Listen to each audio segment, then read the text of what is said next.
चलो भाई અહીંયા ધ્યાન चलो जुओ भाई आटली वस्तु खबर पड़ी है भाई दरेक ने हाँ આપણે सर અહીંયા 20 કિલોગ્રામ બે પદાર્થ પર ઘર્ષણ બળ એ બંનેની વચ્ચે કેટલું લાગે છે એ પહેલા શોધી નાખ્યું એટલે મ્યુએસ n બરોબર મ્યુએસ ગુણ્યા 20 એટલે અહીંયા પ્રશ્ન એ થાય સાહેબ કેમ 20 લીધું તો ધ્યાન રાખજો 20 કિલોગ્રામ પર 2 કિલોગ્રામ પડેલો છે એટલે 2 કિલોગ્રામ એ 20 કિલોગ્રામ પર પોતાનું વજન બળ લગાડશે હવે જેટલું વજન બળ લાગે એનો વિરોધ કરતું સંપર્ક બળ તરીકે અહીંયા લંબ બળ લાગશે તો આ લંબ બળ એ આ 2 કિલોગ્રામના વજનને સમતોલશે 2 કિલોગ્રામનું વજન માટે 20 એટલે આ 20 અને n એકબીજાની અસર નાબૂદ કરે છે માટે અહીંયા n તરીકે 20 લીધેલું છે એટલે સર હા બોલ બોલ n બરાબર 20 ન્યૂટન થાય તો 2 કિલોગ્રામ દળનો જે પદાર્થ છે એ સ્થિર હશે ને હા અત્યારે તો બંને સ્થિર જ છે આપણે શરૂઆતમાં તો ચેક કરી રહ્યા છે કે પદાર્થ એની પર સ્થિર પડેલો હોય અને એ વખતે તમે બાહ્ય બળ લગાડવા જાઓ એટલે બાહ્ય બળનો વિરોધ કરતું ઘર્ષણ બળ ઉદ્ભવશે તો આ જે બાહ્ય બળનો વિરોધ કરતું ઘર્ષણ બળ ઉદ્ભવે છે એ ઘર્ષણ બળ મેક્સિમમ કેટલું હોઈ શકે તો કે મ્યુએસએન એટલે આપણે આ મ્યુએસએન ની વેલ્યુ ચેક કરી કે ભાઈ વધુમાં વધુ કેટલું ઘર્ષણ બળ લાગશે તો કે 5 ન્યૂટન એનો અર્થ એવો થયો જો તમે 5 ન્યૂટન કરતા ઓછું બળ લગાડશો ને બી ઉપર તો આ 2 કિલોગ્રામ અને 20 કિલોગ્રામ છૂટા નહીં પડે તો બંને સંયુક્ત ગતિ કરશે એટલે આ રીતે બંને ભેગી જ ગતિ કરશે પણ આપણને તો બંનેના પ્રવેગ સરખા થાત પણ અહીંયા તો જોઈ શકાય છે 5 ન્યૂટન કરતા વધારે બળ લગાડી છે 10 ન્યૂટન માટે હવે શું થશે કે 20 કિલોગ્રામ ઉપર જે 2 કિલોગ્રામનો બ્લોક જે છે એને તમે ઘર્ષણ બળ કરતા વધારે બળ લગાડી દીધું એટલે હવે એની ઉપર ગતિ કરશે ટૂંકમાં બંનેના પ્રવેગ હવે અલગ અલગ થશે માટે હવે બંનેની ચર્ચા તમારે અલગ કરવી પડશે એટલે હું સૌથી પહેલા કરું છું ચર્ચા બ્લોક બી ની ચલો ભાઈ બી બ્લોક માટેની ચર્ચા એની પર લાગતા બળો ફરીથી બતાવો જુઓ બી ને પહેલા તો ટપકા સ્વરૂપે દર્શાવી દીધું એનું એક બળ છે એનું વજન બળ માજી 20 ન્યૂટન અધો દિશામાં બીજું બળ છે લંબ બળ n ત્રીજું બળ છે બાહ્ય બળ 10 ન્યૂટન હવે આ બી બ્લોક આ તરફ ગતિ કરે તો ગતિનો વિરોધ કરતું ઘર્ષણ બળ વિરુદ્ધ દિશામાં આ મ્યુએસએન હવે n અને 20 તો એકબીજાની અસર નાબૂદ કરે છે કારણ કે બ્લોક નથી હવામાં ઉડતો નથી ખાડો પાડતો એટલે n અને 20 તો એકબીજાની અસર નાબૂદ કરી દીધેલી છે ઓકે તો પરિણામી બળ કેટલું ભાઈ બ્લોક 1 ઉપર લાગતું પરિણામી બળ એટલે બ્લોક બી નું દળ ગુણ્યા પ્રવેગ આ પ્રવેગ કોનો બી નો કેટલો છે મને ખબર નથી એ શોધવાનું છે પણ પરિણામી બળ એટલે માં લખીએ છીએ એટલે મેં m * a લખી નાખ્યું ઇઝ ઇક્વલ ટુ ધ્યાનથી જુઓ પ્રવેગ આ દિશામાં હશે એટલે 10 ન્યૂટન માઇનસ મ્યુએસએન ચલો ભાઈ 10 m ના m મ્યુએસએન ની કિંમત તો આપણે શોધી જ છે 5 અને આ બાજુ ab અને mb ની કિંમત 2 છે એટલે 2ab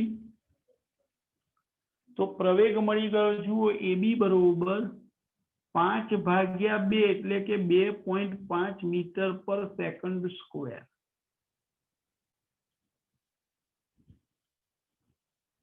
ચલો ભાઈ બ્લોક બી નો પ્રવેગ મળી ગયો હવે વાત આવે બ્લોક એ નો પ્રવેગ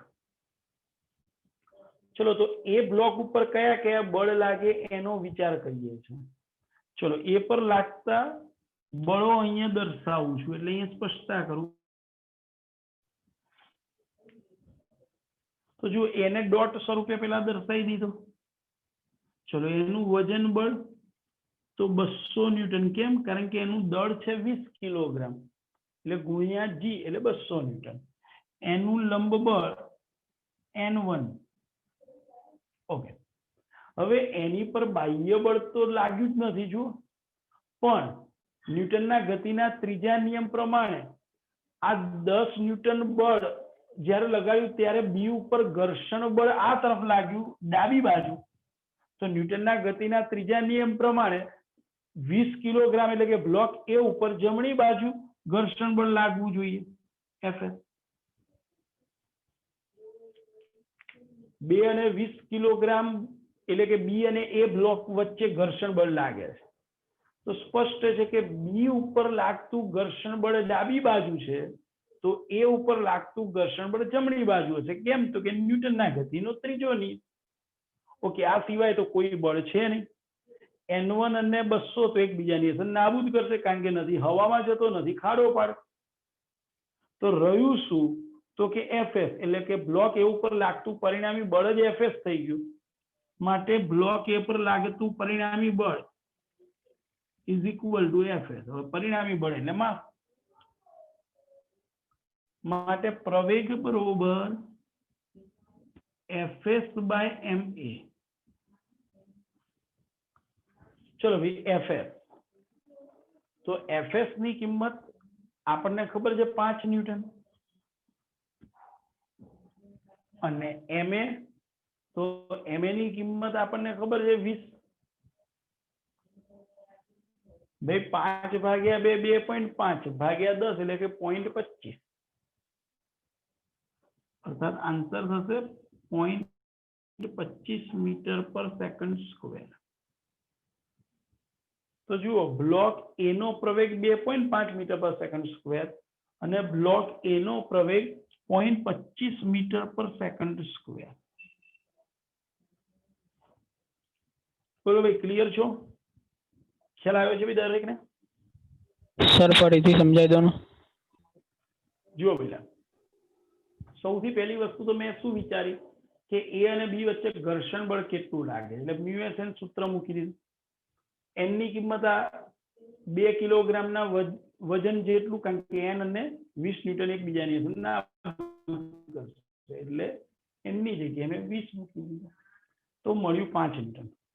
આપણે અહીંયા બળ લગાડીએ છીએ 10 ન્યૂટન, જે 5 ન્યૂટન કરતા વધારે છે. ધેટ મીન્સ સાપેક્ષ ગતિ થશે, એટલે કે બંનેના પ્રવેગ અલગ અલગ હશે. તો પેલા મેં બી ની વાત કરી, તો બી ઉપર કેટલા બળ લાગે છે? તો કે એક તો વજન બળ, લંબ બળ, બાહ્ય બળ, આ 3 તો ખરા જ, અને બંને વચ્ચે લાગતું ઘર્ષણ બળ ગતિની વિરુદ્ધ દિશામાં મ્યુએસએન. હવે એન અને 20 ન્યૂટન તો એકબીજાની અસર નાબૂદ કરે, તો પરિણામી બળ શું આવે? 10 માઇનસ મ્યુએસએન ઇઝ ઇક્વલ ટુ પરિણામી બળ એટલે માસ. માટે પ્રવેગને કરતા બનાવ્યો, કિંમતો મૂકી એટલે આપણને જવાબ મળ્યો 2.5 મીટર પર સેકન્ડ સ્ક્વેર. પછી બ્લોક એ ની વાત કરી, ભાઈ એ ઉપર લાગતા બળો, તો એ ઉપર એનું વજન બળ અને નીચેની સપાટી વડે એની પર લાગતું લંબ બળ. ઓકે, હવે બીજું તો કોઈ બળ બાહ્ય બળ તો છે નહીં, પણ તરત જ યાદ આવે કે એ અને બી વચ્ચે ઘર્ષણ બળ હતું, તો બી વડે એની સપાટી પર જે ઘર્ષણ બળ લાગ્યું એટલું જ એ વડે બી પર લાગ્યું હોય. ધેટ મીન્સ ન્યૂટનના ગતિના ત્રીજા નિયમ પ્રમાણે બંને બળ સમાન મૂલ્યના અને વિરુદ્ધ દિશામાં. તો બ્લોક બી માટે ઘર્ષણ બળ આપણે ડાબી બાજુ બતાવેલું, તો એ માટે જમણી બાજુ. ચલો, તો એ ઉપર બ્લોક ઉપર 3 બળમાંથી N1 અને 200 તો એકબીજાની અસર નાબૂદ કરે, તો રહ્યું માત્ર એક જ બળ Fs. માટે પરિણામી બળ મા ઇઝ ઇક્વલ ટુ Fs. માટે એને કરતા બનાવી દીધો, કિંમતો મૂકી સાદુરૂપ 0.25 મીટર પર સેકન્ડ સ્ક્વેર. બોલો ભાઈ, ક્લિયર છો? હા સર. ભાઈ આ સારા પ્રશ્નમાં ગણાય છો.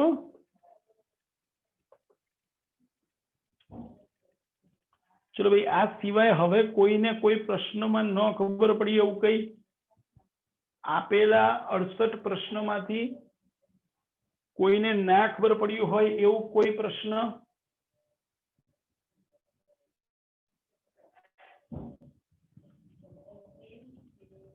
ભાઈ હોય તો જણાવી દો, તો એ કરાવી દઉં.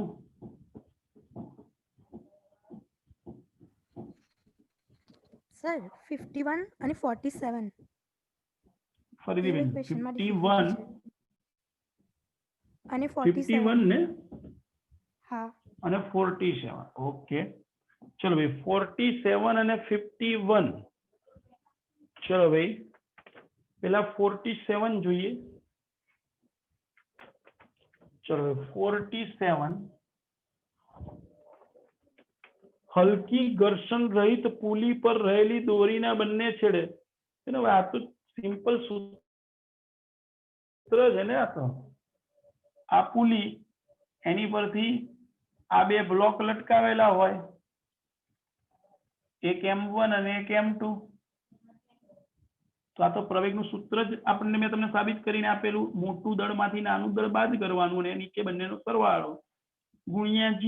આ તો આપણે રકમ એટલે કે દાખલામાં સાબિત કરીને મેં સૂત્ર તમારા માટે મેળવેલું.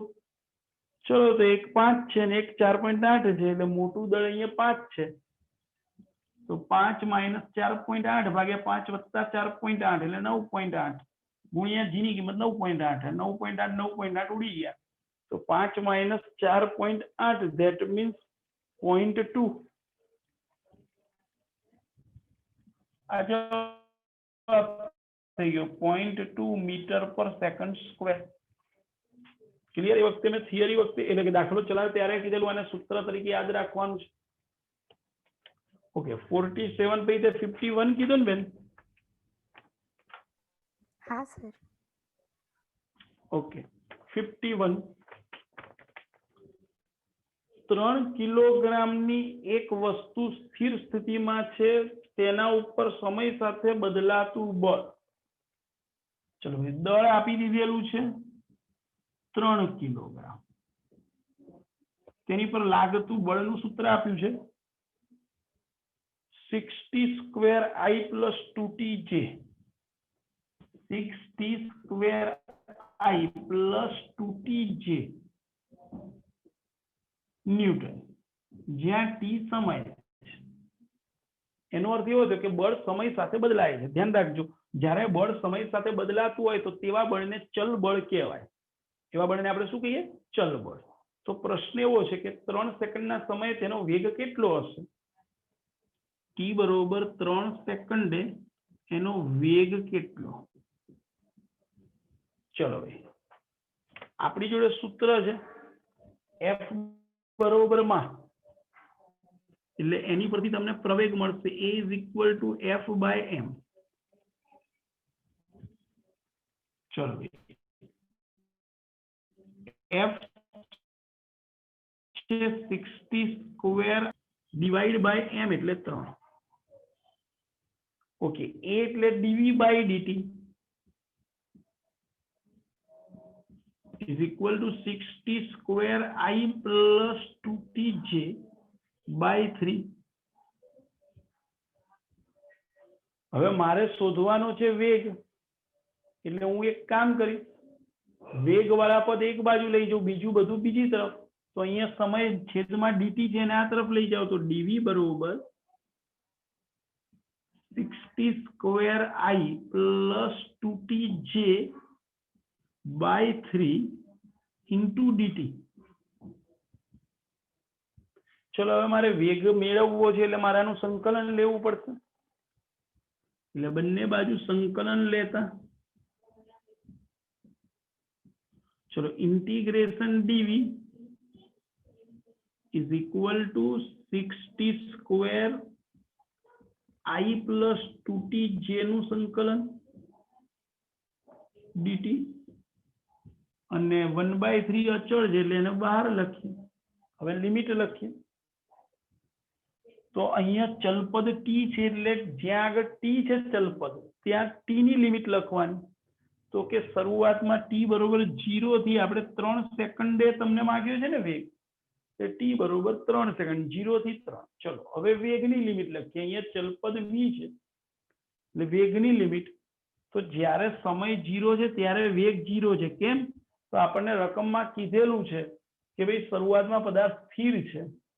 ઓકે અને t બરોબર 3 સેકન્ડે વેગ વધીને કેટલો થયો મને કે તમને ખબર નથી, એ v છે.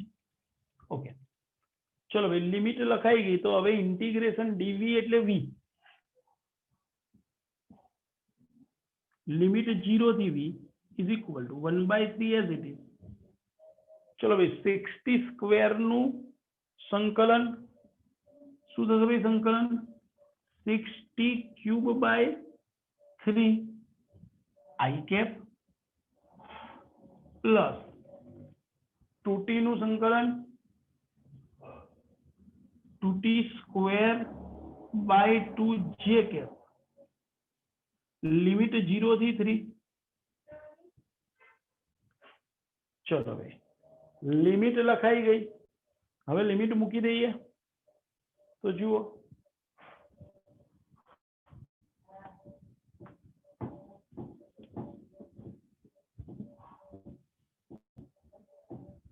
ચલો લિમિટ મૂકીએ. પહેલા અપર લિમિટ v ની જગ્યાએ v માઇનસ 0. ભાઈ v માઇનસ 0 એટલે v ઇઝ ઇક્વલ ટુ ચલો ભાઈ 1/3 એમના એમ.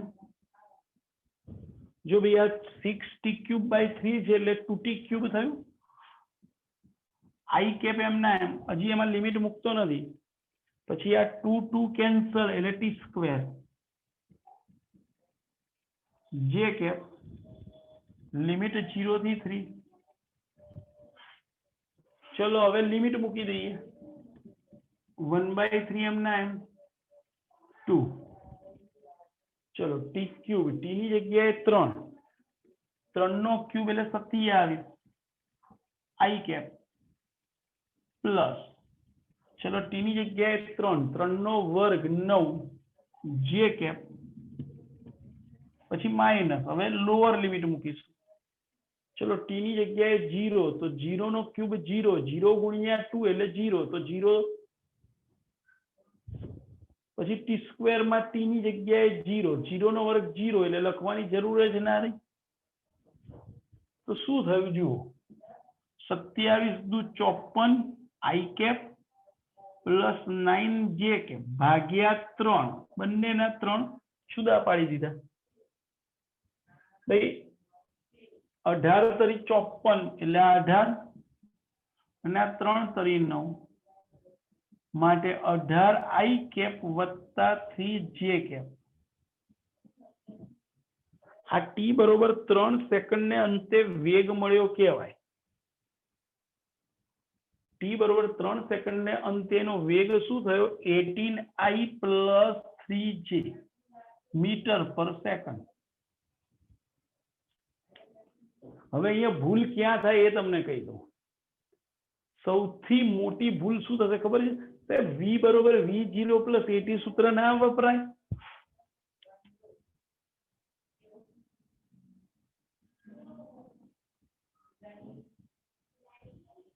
તમારી જોડે પ્રવેગ છે, સમય છે, v0 ખબર છે, તો પછી આ સૂત્ર ડાયરેક્ટ ના વપરાય. સૌથી પહેલો પ્રશ્ન મારા મગજમાં તો આ આવે. તો ધ્યાન રાખજો આ સમીકરણ કોના માટે છે? અચળ પ્રવેગી ગતિ માટે. અહીંયા તમારો પ્રવેગનું સૂત્ર જુઓ t ઉપર આધારિત છે. ધેટ મીન્સ પ્રવેગ અચળ નથી, સમય સાથે બદલાય છે. તો આ સમીકરણ ઉપયોગ ના કરી શકાય. આ સમીકરણ માત્ર ને માત્ર અચળ પ્રવેગી ગતિ હોય તો અને તો જ ઉપયોગમાં લઈ શકાય. એટલે અહીંયા ફરજિયાત તમારે સંકલન વાળી રીત લેવી પડે. એટલે શરૂઆત આ રીતે થાય. પહેલા પ્રવેગ શોધ્યો, બળ ભાગ્યા દળ. બળનું સૂત્ર ખબર છે, દળ ખબર છે, 3 કિલોગ્રામ મૂકી દીધા. પછી મને ખબર છે મારે વેગ લાવવાનું છે પ્રવેગ પરથી, એટલે મેં પ્રવેગની જગ્યાએ મૂક્યું dv/dt. હવે મારે સંકલન કરવું પડે મને ખબર પડી ગઈ, એટલે મારે dt ને બીજી તરફ લઈ ગઈ. હવે બંને બાજુ સંકલન લીધું. સંકલનમાં લિમિટ લખતા આવડવી જોઈએ, ખબર પડવી જોઈએ કે અહીંયા સમયનું પદ છે એટલે સમયની લિમિટ આવે, અહીંયા વેગનું પદ છે એટલે અહીંયા વેગની લિમિટ આવે. આપણને ખબર છે 3 સેકન્ડ એટલે 0 થી 3. તો 0 સેકન્ડે વેગ કેટલો છે? તો રકમમાં કીધેલું છે કે શરૂઆતમાં પદાર્થ સ્થિર છે. એ ખબર પડવી જોઈએ કે શરૂઆતનો વેગ 0 છે અને 3 સેકન્ડે વેગ માંગ્યો છે, માટે એને મેં v નામ આપી દીધું, જે શોધવાનો છે. હવે સંકલન યાદ હોવું જોઈએ ભાઈ. ઇન્ટિગ્રેશન dv એટલે v, લિમિટ 0 થી v. 60 સ્ક્વેર નું સંકલન જોવા જઈએ તો 6 અચળ, t સ્ક્વેર નું સંકલન t ક્યુબ બાય 3, 2t નું સંકલન કરીએ તો 2t સ્ક્વેર બાય 2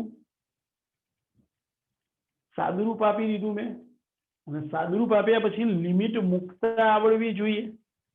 એટલે મેં લિમિટ મૂકી, પહેલા અપર લિમિટ પછી લોઅર લિમિટ. આ આપણને ખબર પડવી જોઈએ કે ભાઈ પેલા સાહેબે અપર લિમિટ મૂક્યા 2 ગુણ્યા અપર લિમિટ છે 3 એટલે 3 નો ક્યુબ 27 i m ના m, પછી t ની જગ્યાએ 3 નો વર્ગ 9 j m ના m, પછી માઇનસ. હવે લોઅર લિમિટ, તો લોઅર લિમિટ 0 છે એટલે 0 આ પણ 0 એટલે આ બંનેની જગ્યાએ ખાલી એક 0 લખ. સાદુરૂપે જવાબ. બોલો ક્લિયર છો? આ સારા પ્રશ્નમાં ગણે ધ્યાન રાખજો. 51 મોટા ભાગના આ ભૂલ કરી બેસે છે. v બરોબર v0 પ્લસ 80 સૂત્ર વાપરી લે છે અને પછી જવાબ આવતો નથી. તો નથી આવતો એનું પાછળનું કારણ મેં તમને સમજાવી દીધું કે આ અચળ પ્રવેગી ગતિ માટેનું સૂત્ર છે, જ્યારે અહીંયા પ્રવેગ અચળ નથી. બોલો ભાઈ, ખ્યાલ આવ્યો છે? હા સર. ભાઈ દરેકને ખબર પડી છે? હા સર. ઓકે, તો આજે આપણે આટલું રાખીશું. મળીએ નેક્સ્ટ લેક્ચરમાં. બે પેમ્પલેટના પ્રશ્નો બધા કમ્પ્લીટ, બરોબર? JEE નીટના જે મેં તમને 68 ક્વેશ્ચન મોકલ્યા હતા એની બધાની ડિફિકલ્ટી પૂરી, બરોબર ને? તો મળીએ આવતીકાલે.